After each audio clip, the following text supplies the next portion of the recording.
Alors moi, je m'appelle Philippe Van den Bulck. J'aime bien me présenter soit comme un médecin qui a mal tourné, soit comme un imposteur. Je suis médecin de formation. J'ai mal tourné lorsqu'en 83, j'ai fait Paris-Dakar en moto.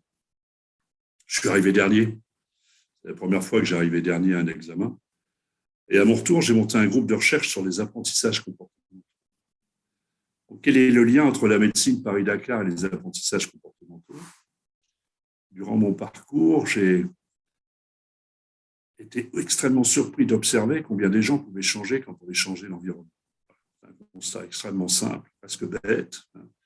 Le milieu motard est un milieu très intimiste, pas beaucoup de place pour les barrières sociales ou intellectuelles. Ce qui compte, c'est la passion commune qu'on a pour la machine, ce qu'on est capable d'en faire avec la poignée, et puis la bière qu'on prend le dimanche soir après la balade du dimanche après-midi. Et durant mon parcours, j'étais surpris de voir que des gens que je croyais connaître et bien connaître pouvaient se transformer dès lors qu'on était dans un environnement, pour le coup, radicalement différent.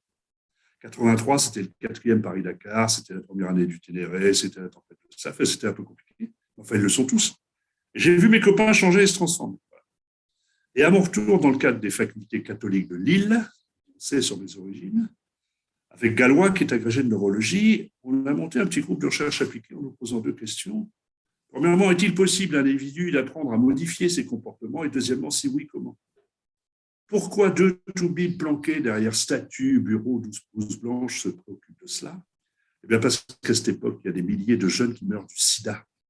Et la prévention sidéenne est une problématique d'apprentissage comportemental pour ceux qui ont des mœurs sexuelles qui leur sont particulières. À cette époque, je ne connais rien du tout du monde de l'entreprise, mais je m'intéresse à un sujet qui est majeur, c'est comment est-ce qu'on fait pour apprendre à des individus à changer pour sauver leur peau? Et puis, de proche en proche, j'ai été amené à rentrer dans le monde de l'entreprise. Au cours d'une rencontre toujours fortuite, je me laisse plutôt faire par la vie, euh, Patrick me dit, tiens, des mecs qui nous disent comment il faut se comporter, on en connaît plein, ça s'appelle les 10 commandements du management, les 7 règles d'or du leadership, les 5 clés de la réussite, comment devenir un bon manager pour changer, mais des gens qui font de la recherche appliquée sur le sujet, on n'en a jamais rencontré. Vous devriez essayer d'apprendre ce que c'est qu'une entreprise, et voilà comment je me suis intéressé aux problématiques de l'entreprise.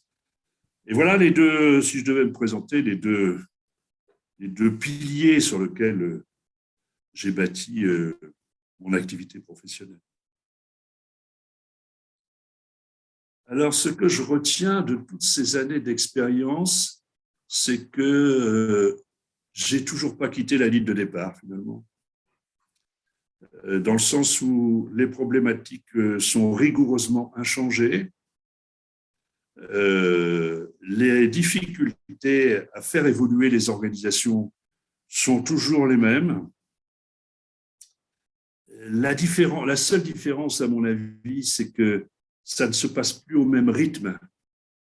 Il y a un slogan qui dit les rapides survivent, les lents meurent. Alors non seulement il faut changer, mais on a toujours changé. Héraclite, il y a 27 siècles.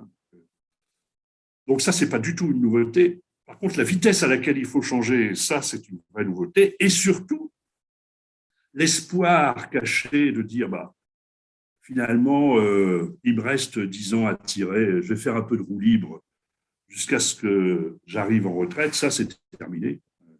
Et donc, c'est la seule différence. Donc, voilà, alors c'est un peu provocateur de dire ça, mais je suis toujours très étonné de voir que, le fait qu'il faut que le management du changement s'apprend, c'est pas du tout dans les esprits, et deux, qu'est-ce qu'on fait pour que d'une équipe de direction, une ligne de manager se trouve dans le même plan cognitif par rapport à cette problématique-là qui est appréhendée, ça, c'est toujours